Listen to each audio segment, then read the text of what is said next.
네, 태선님, 지금 못 들어오시는 분이 있는 것 같은데,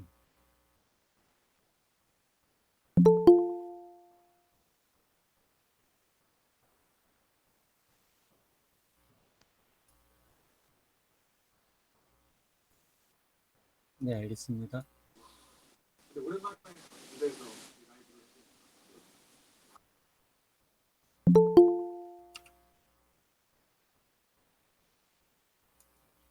네, 안녕하세요. 펀더멘털 팀의 김용환입니다. 오늘 첫 번째 발표를 시작하겠습니다. 오늘 펀더멘털 팀의 첫 번째 발표는 BLEU, Method for Automatic Evaluation of Machine Translation인데요. 2002년도에 발표된 프로시딩입니다. 이게 상당히 오래된 논문이긴 하지만 최근 들어서 NLP 논문들을 많이 접하게 되는데 그 스터디에서 주로 사용하는 이 BLEU라는 이밸루에이션 메소드에 대해서 좀 관심을 갖고 한번 좀 깊게 이해해보고 어떻게 이렇게 하는 게 발표 한번 해보는 게 어떨까 싶어서 준비하게 됐고요. 이거 말고도 지금 어, 이미지 세그멘테이션이나 아니면 시스테매틱 세그멘테이션, 오브젝트 디텍션 뭐 이런 분야에 대해서 여러 가지로 지금 스터디를 진행을 하고 있습니다. 그래서 차근차근 주제를 잡고 발표를 드리려고 하고요. 먼저 발표하게 된 저는 김용환이라고 하고요. 저희 펀더멘탈 팀의 팀원분들은 강동균님, 이동진님, 김동희님, 김승현님, 김서영님께서 오늘 발표를 잘 도와주셨습니다. 네, 발표 진행은 먼저 제가 여러 가지 이밸류에이션 메저먼트들을 살펴보면서 좀 재밌게 봤던 그런 메트릭에 대해서 말씀을 드릴 거고요. 그리고 두 번째는 본격적으로 이번 페이퍼에서 언급을 하고 제안하고 있었던 BLEU 스코어에 대해서 좀 설명을 드리겠습니다. 그리고 세 번째 챕터에서는 논문에서 이야기하고 있는 실험 결과들에 대해서 말씀을 드리도록 하겠습니다.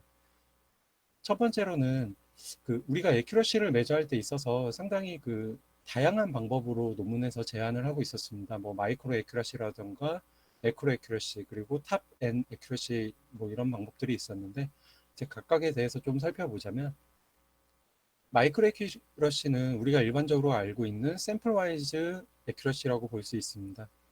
그리고 매크로 에큐러시는 클래스가 여러 개가 있을 때 혹은 두 개가 있을 때 그 클래스 에큐러시의 평균을 구하는 방법입니다. 이게 어떤 점에서 다르냐면 특정 클래스 A라는 게 있을 때 A와 B가 있을 때 그 두 클래스 간의 데이터가 동일하지 않은 경우가 있습니다. 그래서 샘플 와이즈로 에큐러시를 오른쪽에서 구했을 경우에는 총 A의 샘플 개수가 5개 중에 머신은 4개를 맞췄다라고 가정을 하겠습니다. 그랬을 경우에는 0.8, 80%의 성능을 클래스 A에 대해서 보이게 된 거고 클래스 B에 대해서는 8개의 샘플 중에 4개의 정답을 맞췄다라고 가정을 하겠습니다. 그래서 0.5, 50%의 정답을 맞췄다라고 이야기할 수 있을 것 같습니다. 거기에 대해서 샘플 와이즈로 마이크로 에큐러시를 구하게 되면 총 13개의 샘플 중에 8개의 정답을 맞춘 게 됩니다. 그래서 마이크로 에큐러시가 0.615 정도의 값이 떨어지게 되는데 이거를 클래스 와이즈 에큐러시를 살펴보게 된다면 A에서는 80%, B에서는 50% 그리고 두 클래스니까 2로 나눠주면 매크로 에큐러시는 0.65가 떨어지게 됩니다. 그리고 또 다른 에큐러시 측면에서 탑 N 에큐러시가 있는데요. 지금은 특정 트루 클래스를 정확하게 맞췄느냐라는 탑 1 에큐러시 측면에서 제가 설명을 드렸는데 탑 N 에큐러시라는 거는 타겟 클래스가 그 특정 모델의 probability 값에서 그 상위 랭크 N개 안에 들어있다고 가정을 한다면 그거는 정답을 맞춘 거다라고 이야기를 할 수 있겠습니다. 뭐 예를 들면은 100개의 클래스가 있는데 탑 5 에큐러시라고 한다면 이 프리딕션 모델이 상위 랭크 5개 안에 그 해당 클래스를 예측을 했다면 그거를 정답으로 본다라고 할 수 있겠습니다. 그리고 KS 차트라고 하는 좀 재밌는 뭐 고전적이겠지만 잘 알려져 있겠지만 좀 재밌게 본 게 있었는데 일반적으로 클래시피케이션 모델에 평가를 할 때 사용을 한다고 하고요.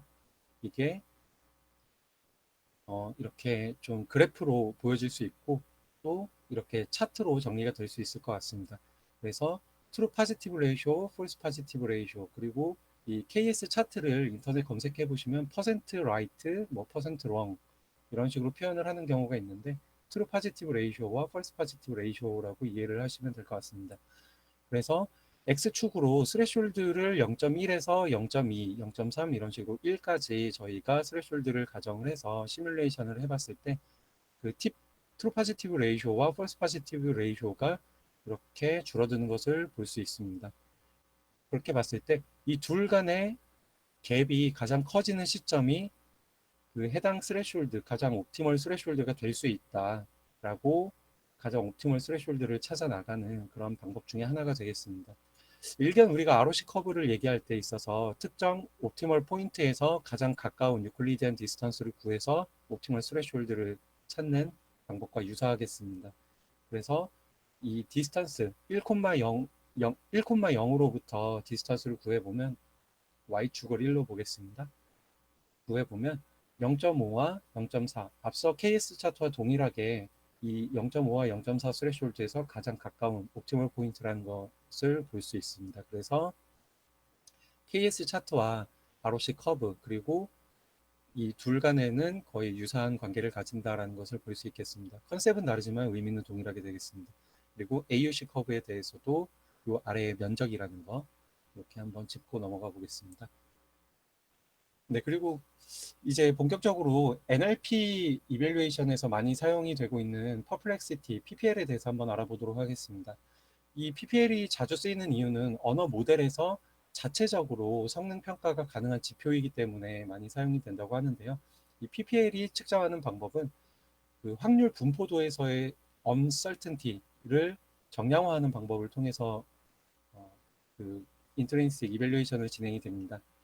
조금 자세히 얘기를 해보자면 uncertainty가 크면 여러 가지의 선택지 중에 어느 한 개를 고르지 못하는 그런 상황이 될 수 있습니다. 그래서 고민하는 개수가 많다라고 이야기를 할 수 있고 uncertainty가 작을 경우에는 특정 하나만을 콕 찍어서 이게 정답이다 라고 표현을 하는 걸 겁니다. 그래서 선택 가능한 경우의 수가 작다라는 분기계수, 브랜칭 팩터라는 표현을 하고 있습니다. 그래서 언어 모델이 특정 워드 혹은 캐릭터를 결정하는 데 있어서 평균적으로 몇 개의 선택지를 고민하는가라는 그 지표로 사용을 하게 되고 PPL을 최소화하는 과정을 통해서 테스트 문장과의 일치 확률을 최대화한다는 그런 의미를 담고 있습니다. 그래서 테스트 문장이라고 가정을 하겠습니다. 테스트 문장 W의 길이가 n개의 단어로 이루어져 있을 때 각 단어를 추측하는 시점 i에 대해서 W1, W2, WN까지 이렇게 각각의 확률 시점이 등장을 할 겁니다. 연속해서 등장을 하기 때문에. 그래서 그 각각의 확률을 곱하게 되면 다음과 같이 PPL, 퍼플렉시티를 구할 수 있게 됩니다. 그래서 요약하자면 문장 전체 예측에서 단어별로 정답에 얼마나 근접했는가를 이제 의미하는 바이고 거기에 대한 역수를 취하기 때문에 이 PPL 값이 낮을수록 성능이 좋은 것이라고 볼 수 있겠습니다. 하지만 PPL이 값이 낮다는 것이 꼭 테스트 데이터와의 일치율이 좀 말이 꼬였는데 PPL이 값이 낮다는 것은 테스트 데이터와의 일치율이 높다는 것만을 의미합니다. 이게 사람에게 이제 동일하게 주어졌을 때, 동일한 문장을 주어졌을 때 사람의 직감과는 다를 수 있다라고 얘기를 하고 있는데요. 먼저 예제를 한번 보여드리자면 테스트 문장으로서 I am a boy가 있습니다. 그리고 전혀 생뚱맞은 문장으로서 We are the world라는 것을 했을 때 PPL은 8.4 정도로 좀 높게 나왔고요. 좀 유사하게 이제 트레이닝을 통해서 다음과 같은 문장이 나올 수 있을 것 같습니다. I am a student라는 문장이 나왔을 때 그 마지막 W4 시점에서만 다르기 때문에 PPL이 다음과 같은 1.8 정도의 값이 나옵니다. 이 W4 한 위치에서만 그 확률이 다르기 때문일 건데요. 틀렸기 때문일 건데요. 하지만 모델 3에 대해서 저희가 좀 한번 살펴볼 필요가 있습니다.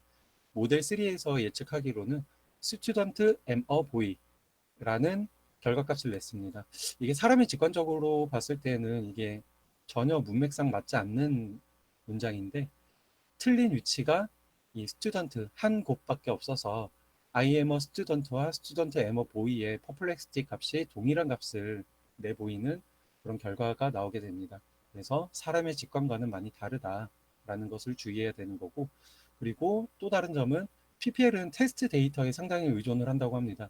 그래서 저희가 여러 가지 모델을 비교하고자 했을 때는 그 모델 비교에 대한 신뢰도 확보를 위해서 정량적으로 양이 많은 데이터를 써야 되고, 그리고 해당 도메인에 알맞은 동일한 테스트 데이터를 사용해야 한다고 합니다. 네, 여기까지 간단하게 제가 좀 재미있게 봤던 그 여러 가지 이밸루에이션 메소드들에 대해서 살펴봤는데, 혹시 질문 있으실까요? 그 이밸류에이션 메소드 중에 그 PPL에 있어서 PPL 이 역수를 취한다고 했는데 역수를 취하지 않으면은 0부터 1까지의 조금 괜찮은 매트릭이 될 것 같은데 굳이 역수를 취해주는 이유가 있나요? 굳이 역수를 취해주는 이유는 아마 n 스퀘어 루트로 나누기 때문일 것 같습니다. 저도 그렇게까지는 아직 시뮬레이션을 안 해봤는데, 네, 한번 나중에 제가 구해보고 어떤 값이 나오게 되는지 한번 말씀을 드리겠습니다. 네, 알겠습니다.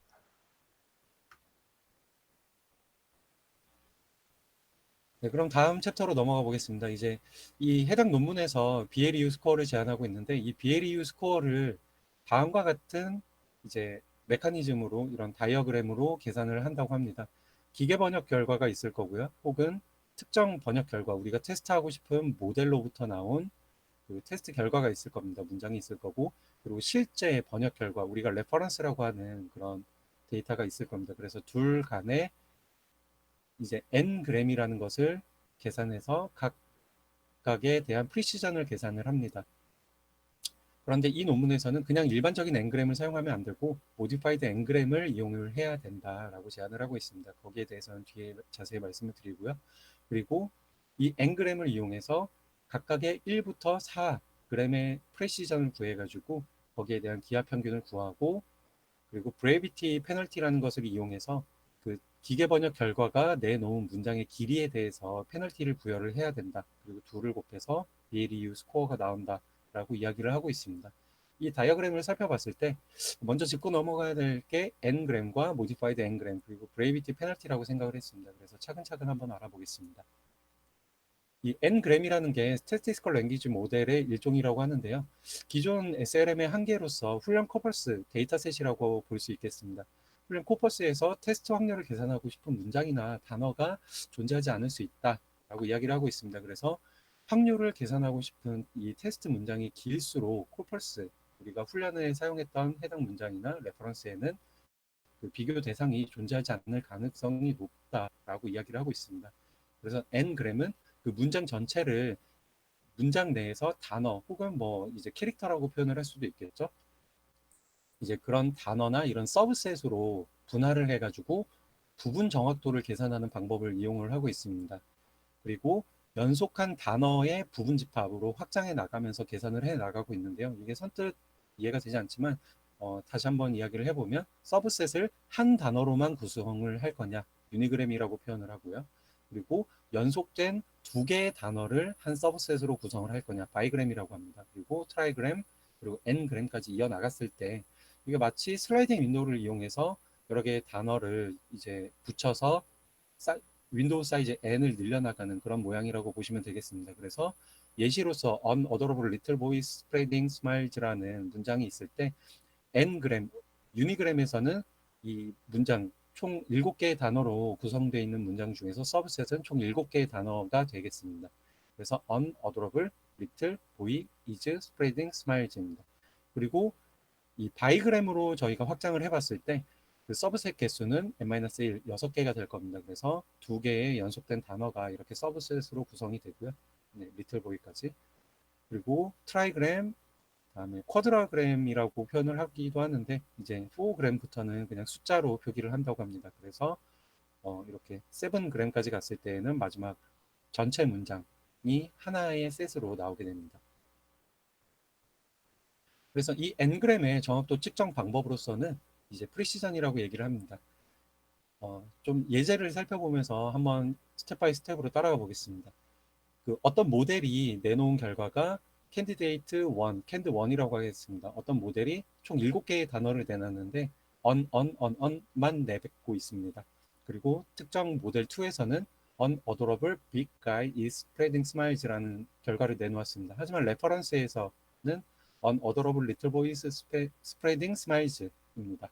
그래서 여기에 각각에 대해서 캔디데이트 1과 캔디데이트 2에 대해서의 프리시전을 구해보자면 캔디데이트 1은 총 7개의 워드로 구성이 되어 있습니다. on이 7번 나온 거죠. 그래서 on을 레퍼런스에 있는지만 출연하는지만 테스트를 하는 겁니다. 그래서 on이 레퍼런스에서 등장을 했고 또 on이 레퍼런스에서 등장을 했고 이게 반복되다 보면 총 유니그램에서는 7번을 테스트 매칭을 해봤을 때 7번 다 나왔다라고 표현을 하고 있고 총 유니그램에서의 서브셋 개수는 7개입니다. 그리고 바이그램에서는 총 6개의 서브셋이 있는 건데 on, 다음에 on이 있는 건데 레퍼런스에서는 해당하는 조건이 존재하지 않기 때문에 그 이후로는 다 000으로 표시 카운팅이 됩니다. 하지만 캔디데이트 2에서는 총 7개 단어로 구성되어 있는 것은 똑같은데 빅 가이만 다릅니다. 그래서 유니그램에서는 unadorable is spreading smiles가 겹치기 레퍼런스에서 출현을 하기 때문에 총 5개의 매칭이 일어났고 바이그램에서는 3개의 매칭이 일어났습니다. 하지만 서브셋 개수가 6개입니다. 그리고 트라이그램에서는 1개의 출현만 일어났습니다. is spreading smiles만 출현을 한 거죠. 그래서 서브셋 5개 중에 한 번만 출현을 했고 다음에 4그램에서는 4개의 서브셋 중에 출연이 된 게 없습니다. 레퍼런스에서. 그럼 이렇게 프리시전을 카운팅하게 되고 여기서 주의해야 될 점은 저희가 5g 그리고 6g, 7g까지 이렇게 테스트를 프리시전을 구해볼 수는 있지만 이 n이 증가할수록 이밸류에이션 코스트가 높아지기 때문에 저희가 코스트 트레이드 오프를 잘 따져봐야 된다라고 얘기를 하고 있습니다. 그래서 아까 같이 유니그램이나 이 레퍼런스에서 반복적으로 등장하는 그리고 캔디데이트에서 모델에서 내뱉는 단어가 그냥 반복된 단어만 내뱉는 경우를 좀 보정하기 위해서 modified ngram을 사용을 해야 된다고 얘기를 하고 있는데 이 modified ngram의 컨셉은 캔디데이트에서 나온 단어를 똑같이 출연했는지 카운팅을 하되 이제 레퍼런스에서 한 번 출연해서 이제 카운팅된 단어, 서브셋은 배제하는 겁니다. 앞으로의 카운팅에서. 그래서 캔디데이트 1에서 on이 한번 레퍼런스에서 출연을 했기 때문에 다음 on을 체크할 때에는 이 해당 n을 배제해 버립니다. 그래서 modified n을 통해서 캔디데이트 1에서의 프리시전이 이제 1분의 7이 되는 거고 그 나머지는 변화가 없기 때문에 이런 문장으로서 적당하지 않은 이런 반복된 단어만 내뱉는 케이스를 방지할 수 있다. 그리고 여기에 대해서 페널티를 줄 수 있다라고 얘기를 하고 있습니다. 네, 그리고 모디파이드 앵그램을 알아봤으니까 저희가 브레이비티 페널티에 대해서 알아보겠습니다. 이 브레이비티 페널티는 문장 길이에 대해서 페널티를 준다라고 앞서서 설명을 드렸는데요. 이 기계 번역이 내놓는 결과가 너무 길어서도 안 되고 너무 짧아서도 안 된다라는 컨셉을 가지고 가고 있습니다. 그래서 앞서서 얘기를 드렸던 그 플로우 다이어그램에서 조금 간단하게 먼저 설명을 짚고 넘어가자면 그 n그램의 프리시전 1부터 4까지의 프리시전을 구하고 거기에 대해서의 기하 평균을 구합니다. 이 기하 평균은 W 같은 경우에는 그냥 n그램이 1에서 4까지이기 때문에 그냥 웨이티드 썸을 구하기 위해서 1분의 n을 취하게 되고요. 로그 pn을 취하고 있는 이유는 이 파이 곱하기 텀에다가 루트 n을 나누는 것보다 이게 아마 그 계산 속도가 빠르기 때문이 아닐까라고 생각을 하고 있습니다. 하지만 로그 p를 취하기 때문에 만약에 프리시전이 0이 나오게 된다면 EPS 값 같은 거, 엡실론 값 같은 거를 범위로 넣어서 좀 계산할 때 주의해야 될 필요가 있겠습니다. 그리고 저희가 브레이비티 페널티에 대해서 알아보기로 했었는데 이 브레이비티 페널티의 조건은 다음과 같습니다. 먼저 캔디데이트의 번역 결과의 문장 길이를 구합니다. 이거를 C라고 데피니션을 내리고 있고요. 그리고 실제 번역 결과에서 좀 가장 유효한 그 레퍼런스가 여러 개가 있을 수 있는데 그 중에서 가장 유효한 효과적인 문장 하나를 레퍼런스로 선택을 해가지고 거기에서 이제 R이라고 거기에 문장 길이를 취하게 됩니다. 그래서 R이라고 데피니션을 내리게 되는데 만약에 기계 번역 결과의 길이가 레퍼런스의 길이보다 크다면 브레이비티 페널티는 없습니다. 하지만 기계 번역 결과가 실제 번역 결과 레퍼런스보다 길이가 짧다면 다음과 같은 페널티를 부여를 하고 있는데요. 이 뒤에서 조금 더 자세히 살펴보자면 이제 특정 모델이 레퍼런스를 너무 잘 학습하고 그냥 너무 오버 트레이닝이 돼가지고 다음과 같은 예제를 생각해 볼 수 있을 것 같습니다. 레퍼런스 1에서는 I always do, 워드 개수는 3개고요. 그리고 레퍼런스 2에서는 I invariably do, 다음에 레퍼런스 3에서는 I perceptually do, 다 동일한 의미를 가지게 될 건데 이제 캔디데이트 1에서는 레퍼런스에서 관찰한 데이터를 다 내뱉어 버리는 겁니다. 그래서 I always, invariably, perceptually do라는 결과를 내놓게 되었습니다. 그래서 총 문장의 개수가 5개고 그 캔디데이트 2에서는 아주 정확한 레퍼런스 하나만 딱 잘 학습을 해가지고 I always do라는 정확한 문장을 내뱉었습니다. 그래서 워드 개수가 3개가 될 겁니다. 그래서 이 두 개에 대해서 modified ngram을 이용해서 저희가 한번 예시를 따라가 보겠습니다. 그래서 캔디데이트 1에서는 I가 레퍼런스 중에서 출연을 했고요. 그리고 always도 출연했고 각각 5개가 전부 다 출연을 했습니다. 그래서 유니그램에서의 프리시전은 100%가 되겠죠. 그리고 바이그램에서의 프리시전은 I always가 출연을 했고요. always invariably는 출연을 하지 않았습니다. 그래서 여기까지는 invariably perceptually까지는 등장을 하지 않았고 perceptually 2는 레퍼런스 안에 들어 있습니다. 그래서 총 2개의 카운팅이 돼서 서브셋 4개 중에 2개가 카운팅이 된 겁니다. 그 뒤로는 매칭되는 게 없고요. 그래서 좀 값을 구해보자면 이 문장이 좀 길이가 있습니다. 그래서 총 4g까지 하는 데 있어서 5개 중에 서브셋 5개 중에 5개는 맞췄지만 그 뒤로 넘어가면서 4개 중에 2개밖에 못 맞췄고 3개 중에 하나도 못 맞췄고 그리고 2개 중에 하나도 못 맞춰서 기하 평균을 취해 보았을 때 값이 상당히 낮은 값을 보이는 것을 알 수 있습니다. 그래서 이렇게 캔디데이트에서 문장의 길이가 아주 길게 나오면 이렇게 그 n그램 시스템에 의해서 그냥 자연스럽게 페널티를 먹는다라고 이야기를 하고 있습니다. 그리고 캔디데이트 2에 대해서도 한번 계산을 해보자면 I always do 아주 정확하게 I always do와 매칭이 되기 때문에 프리시전이 1이 됩니다. 그리고 앞서 조건에서 브레이비티 페널티의 조건에서 레퍼런 캔디데이트의 단어 개수가 레퍼런스의 단어 개수와 같기 때문에 다음과 같은 수식을 취해서 계산을 해보자면 그냥 1이 나옵니다. 그래서 페널티는 없이 프리시전 기하 평균이 그대로 이제 반영되는 그런 결과값을 볼 수 있고요. 그렇다면 너무 길면 안 된다, 짧게 가보자라고 표현을 하고 있습니다. 이거는 제가 토익 example로서 한번 살펴본 건데 아주 길게 제가 예제를 만들어 봤습니다. 특정 모델에서 이렇게 16개의 워드를 뽑아냈는데 레퍼런스에서는 아주 짧고 명료하게 이런 한 서너 개의 문장만을 갖고 있을 때 앞서 말씀드린 것처럼 이 캔디데이트의 문장 길이 그리고 그 캔디데이트의 문장이 갖고 있는 서브셋의 개수에 따라서 자연스럽게 페널티를 먹게 된다라고 이야기를 하고 있습니다. 네, 그렇다면 이 문장의 길이가 너무 긴 거는 문제가 되니까 그럼 짧게 예측하면 되는 거 아니냐. 이제 그거를 방지하기 위해서 브레이비티 페널티를 제안을 하고 있습니다. 만약에 특정 모델이 오브 더라고만 얘기를 이제 문장을 만들었습니다. 하지만 레퍼런스는 이렇게 길죠.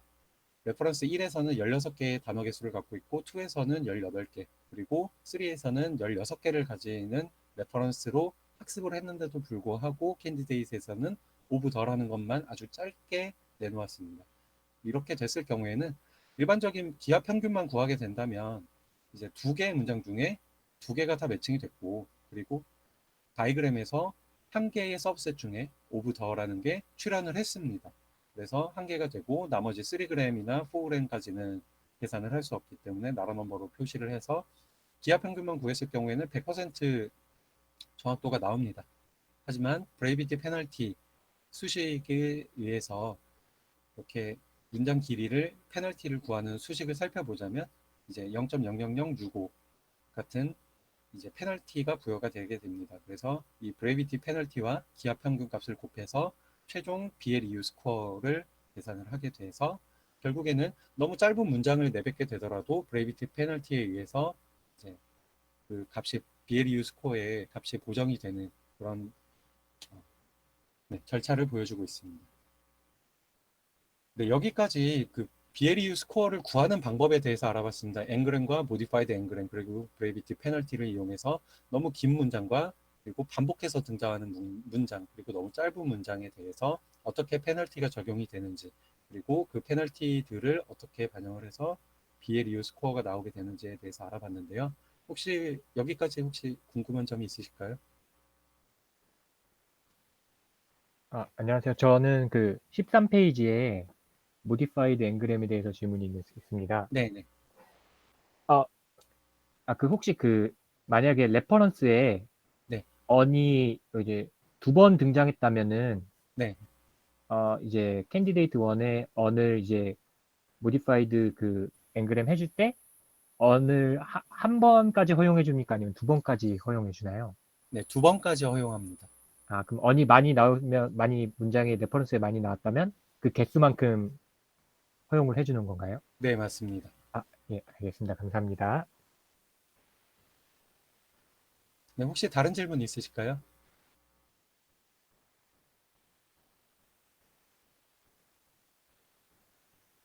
네, 그럼 이제 실험 결과를 살펴보도록 하겠습니다.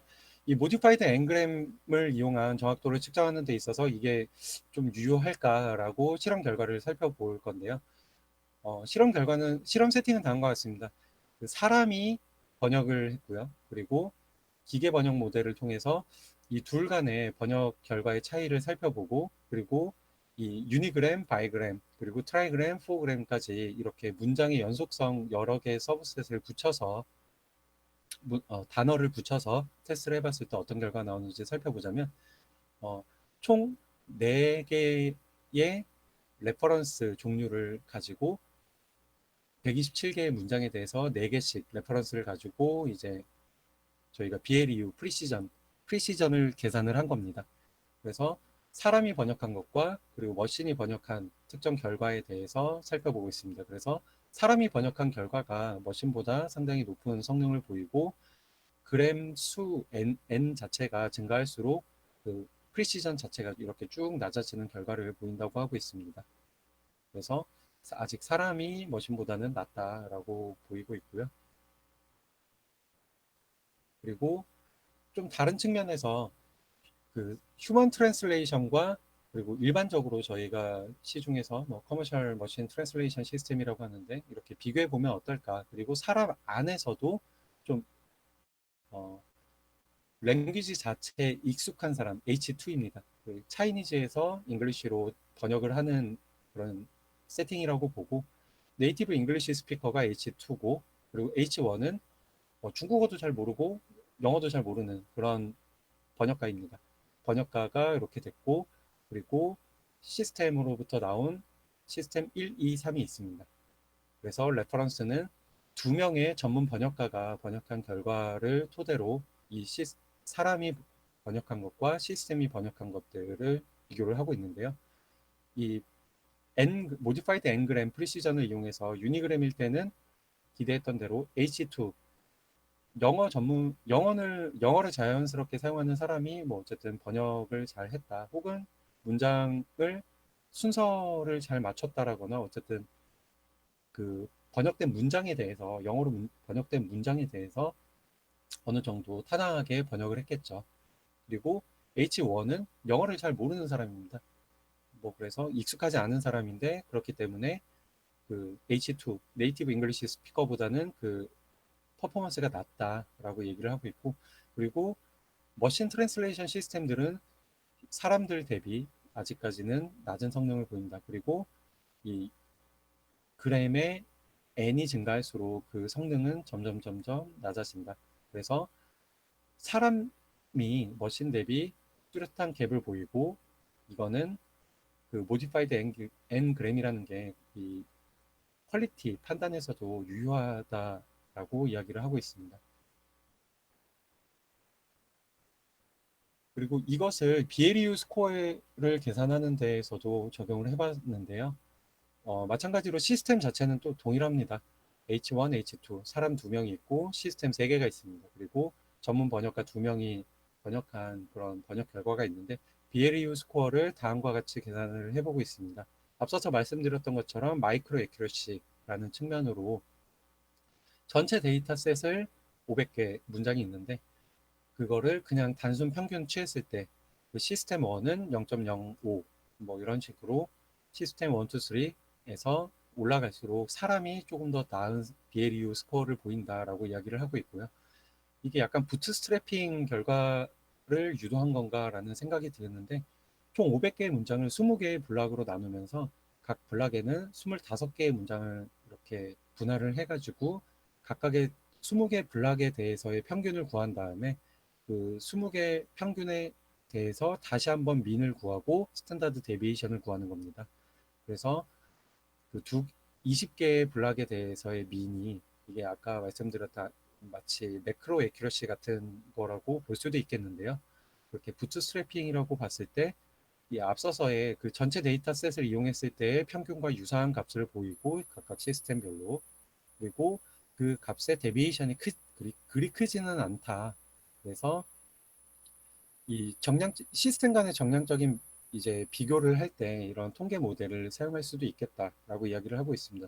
20개 블락을 나눠가지고 시스템 간의 평균에 대해서 이렇게 페어드 t-테스트를 취했을 때 시스템 2가 시스템 1보다 월등하고 시스템 3가 시스템 2보다 월등하고 그리고 H1, 휴먼 1은 시스템 3보다 월등한 이제 그런 결과를 보이고 있다라고 얘기를 하고 있습니다. 그리고 또 다른 측면에서는 휴먼 저지라는 거를 이용을 하고 있는데요. 이 휴먼 저지 그룹은 이제 전문 번역가는 아닙니다. 그리고 두 개의 번역된 결과를 이제 각각의 시스템 휴먼 1이 번역한 결과 그리고 휴먼 2가 번역한 결과 그리고 시스템 1, 2, 3가 번역한 결과를 이 모노링구얼 그룹이라고 해서 영어를 자유스럽게 네이티브 잉글리시 스피커 10명에게 보여주고 이게 번역이 잘 된 것 같으냐 5점 그리고 번역이 좀 이상하다 아주 이상하다라고 했을 때 1점 1점부터 5점까지의 스코어링을 매겼습니다. 그리고 바이링걸 그룹이라고 해서 네이티브 차이니즈 스피커인데요. 이제 미국에서 몇 년 살았기 때문에 영어에도 능통한 그런 사람들일 겁니다. 그래서 그룹 2 같은 경우에는 이게 양쪽 언어를 잘 하기 때문에 하지만 전문 번역가는 아닙니다. 네, 양쪽 언어를 잘 하기 때문에 그룹 2에서는 이제 두 언어에 모두 익숙한 그런 사람들을 통해서 이렇게 설문을 한 겁니다. 약간 설문 시스템이라고 볼 수 있겠고요. 그리고 네이티브 잉글리시 스피커 같은 경우에는 중국어를 모르는 경우이기 때문에 이 그룹 1, 모노링걸 그룹에게는 이제 주어진 인스트럭션이 리더빌리티와 플루언시만 체크를 해봐 달라. 번역된 영어 문장에 대해서 그렇게 이제 인스트럭션이 주어졌습니다.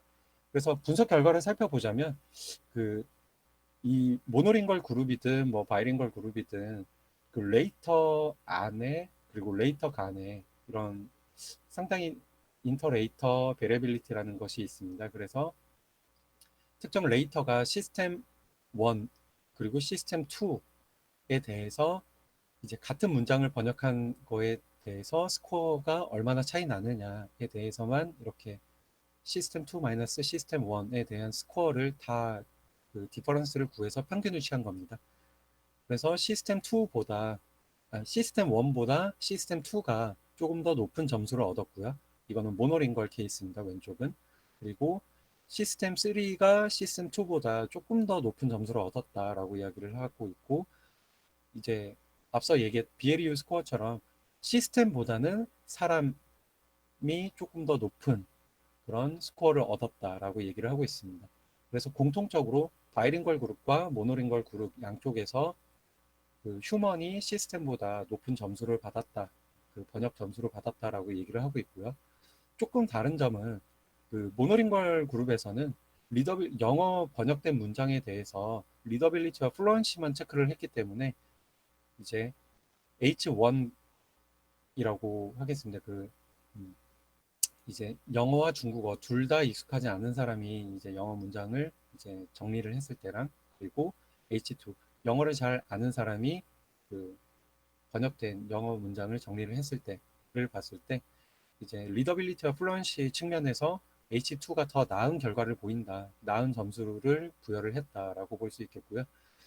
조금 재밌었던 점은 바이링걸 그룹 같은 경우에는 H2와 H1에 대해서 뭐 큰 점수 차이를 보이지 않았습니다. 그래서 이 논문에서 이야기하기로는 바이링걸 그룹 같은 경우에는 뭐 그냥 적정성, 그 번역의 적정성만 살펴본 게 아닌가라고 이야기를 하고 있습니다. 그래서 이런 휴먼 스코어링 시스템을 이렇게 각각 번역된 결과들에 대해서 적용을 해볼 수 있겠다라고 인사이트를 받을 수 있었고요. 또 다른 이제 메저먼트로서는 시스템 1, 2, 3에 대해서 모노링걸 저지먼트 점수와 그리고 BLEU로부터 얻은 점수가 잘 코릴레이션이 되느냐를 살펴봤습니다. 그래서 데이터 포인트로서는 5개가 될 겁니다. S1, S2, S3 그리고 H1, H2가 될 겁니다. 그래서 이 5개의 데이터 샘플 포인트가 잘 코릴레이션이 되는가를 살펴봤을 때 모노링걸 저지먼트와는 코릴레이션 코에피션트 0.99를 보였고 그리고 바이링걸 그룹과는 코릴레이션 코에피션트 0.96을 보였습니다. 근데 여기서 제가 좀 궁금했던 점이 있는데 이 논문에서 스코어링 시스템을 1점에서 5점까지 체크를 했다고 했는데 여기 저지먼트 스코어로서는 0점에 근접한 이런 점수가 있어서 아마 스코어 점수 마이너스 1이 아닐까라는 그런 추측을 하게 됐습니다. 그리고 BLEU 스코어가 이제 레인지가 0에서 1, 0점에서 100점까지 이런 레인지를 갖고 있는데 지금 보시면 BLEU 스코어가 100점까지 가는 경우가 거의 없습니다. 0.25점 혹은 0.25점보다 조금 더 높은 점수가 맥시멈 점수로 나오는데 이 부분에 대해서는 이 BLEU 스코어가 그냥 이제 상대적으로 조금 적용을 해볼 수 있겠다라는 좀 주의를 해야겠다라는 생각을 하게 됐고요. 이 논문에서도 이 저자들이 이 BLEU 스코어가 너무 그 0에서 1 값으로 안 나오기 때문에 미니멈 맥시멈 노멀라이제이션을 해가지고 이제 BLEU 스코어를 0에서 1 값 사이 값으로 이렇게 노멀라이제이션을 해가지고 각 시스템별로 그리고 모노링걸 그룹과 바이링걸 바이링걸 그룹 그리고 BLEU 스코어가 어떤 패턴을 보이는지를 이렇게 정량화해서 그래프로 보여주고 있었습니다. 그래서 먼저 이 논문에서 이야기하고 있는 포인트를 하나씩 짚어보자면 BLEU 스코어는 모노링걸 그룹과 상당히 그 하이 코릴레이션을 갖고 있다. 이 녹색 선이 바이링걸 그룹, 저지먼트 그룹인데요.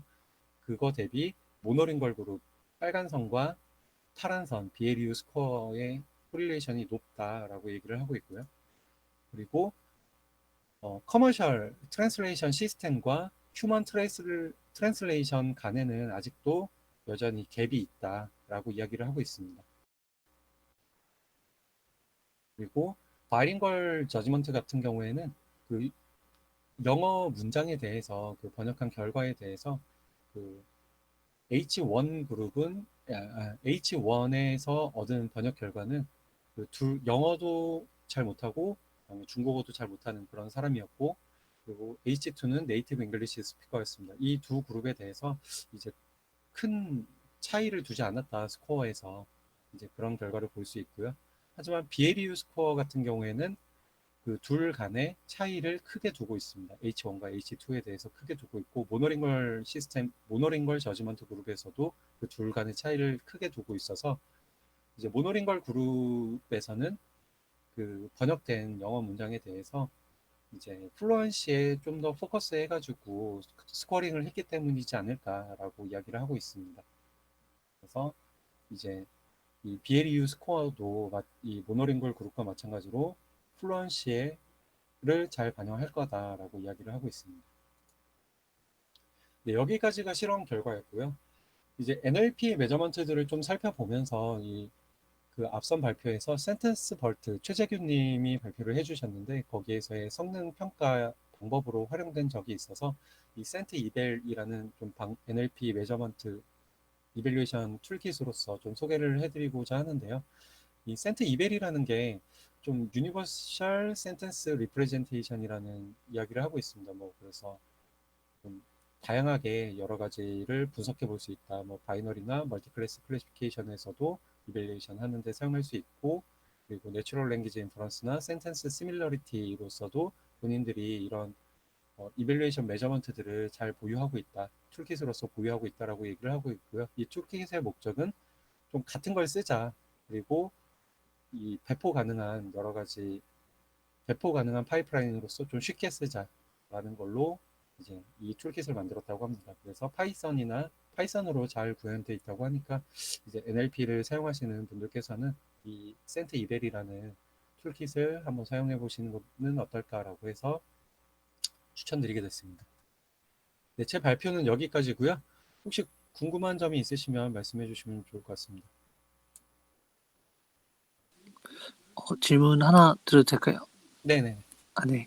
그러니까 이제 블루스코어 같은 경우에 어떤 평가 항목으로 쓰이고 있는데 네네. 이제 만약 머신 트랜슬레이션 태스크를 만약 수행하는 과정에서 네. 그러니까 머신 트랜슬레이션 그 과제를 수행할 때 이게 어떤 로스로서 작용하지 않고 어떤 그냥 마치 매트릭으로만 이용을 하잖아요. 네네. 그러면은 혹시 만약 어떤 머신 트랜슬레이션 과제를 할 때 이제 마치 블루처럼 어떤 스코어 로스에 딱 영향을 줄 수 있는 그런 로스 같은 게 있을까요? 마냥 랭귀지 모델처럼 그냥 크로스 엔트로피를 쓰게 되는 것보다는 이제 마치 블루스코어처럼 어떤 길이에 대해서 영향을 주고 길이랑 혹은 아까 뭐 앵그램으로 평가를 하든 그런 로스가 따로 있을까요? 네. 그 부분에 대해서는 저희가 이제 과거에 이미지 쪽으로만 좀 했었기 때문에 이미지 분석 쪽에서 예를 드리자면 이제 이미지에서 시멘틱 세그멘테이션이나 클래시피케이션 같은 경우에도 이제 크로스 엔트로피를 많이 사용을 하게 되는데 이제 크로스 엔트로피 말고 저희가 이밸류에이션을 주로 하는 뭐 IOU나 아니면 다이스 코에피시언트 같은 거를 사용해 볼 수 있을 거라고 생각을 해서 로스 펑션으로 제가 적용해 본 적은 있긴 합니다. 근데 그랬을 경우에 저희가 그 둘을 계산하는 데 있어서의 컴퓨테이션 코스트를 좀 고려를 해봐야 될 것 같고요. 그리고 크로스 엔트로피가 그냥 흔히 많이 쓰여지고 하는 이유는 아마 그 이터레이션이나 뭐 이렇게 계속 로스를 구할 때마다 이제 컴퓨테이션 코스트를 고려를 해야 되기 때문이지 않을까라는 생각은 합니다. 저는. 그래서 이 BLEU 스코어도 이거를 이밸류에이션 하는데 상당히 코스트가 높을 거라고 생각을 하거든요. 다른 뭐 퍼플렉시티나 아니면 크로스 음, 엔트로피보다. 그래서 이게 매트릭으로서는 쓰일 가능성은 있겠지만 저희가 이제 컴퓨테이션 코스트나 아니면 저희가 트레이닝 학습 속도 이런 것도 고려를 해야 되지 않을까라는 생각이 듭니다. 네. 좀 답변 감사합니다.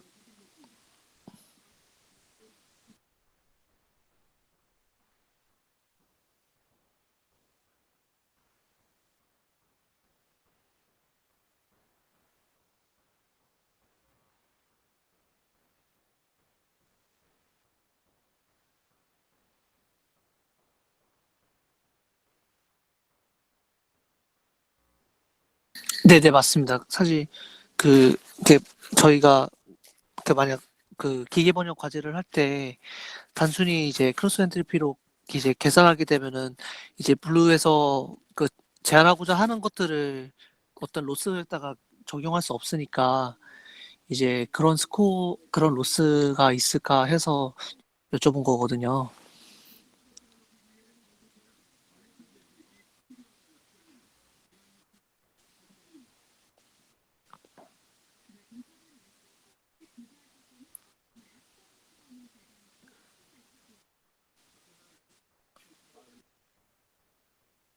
저는 이제 NLP가 익숙하지 않아서 아까 그 IOU, 다이스 코이피션트 같은 예제를 드렸는데 이 BLEU 스코어가 로스 펑션으로서 그냥 바로 다이렉트로 적용될 수도 있을 겁니다. 네, 이제 그런 예시를 들어드린 거고 이제 있을 건데 하지만 컴퓨테이션 코스트가 이제 로스 펑션으로서는 너무 크다라는 컨셉에서 이야기를 드리고 혹시 다른 분들 아는 분들이 있으면 좀 추천해 주시면 좋을 것 같습니다.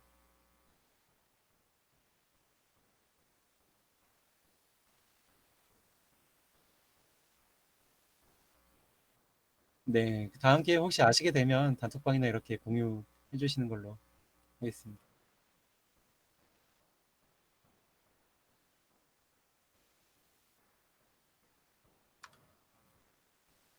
감사합니다.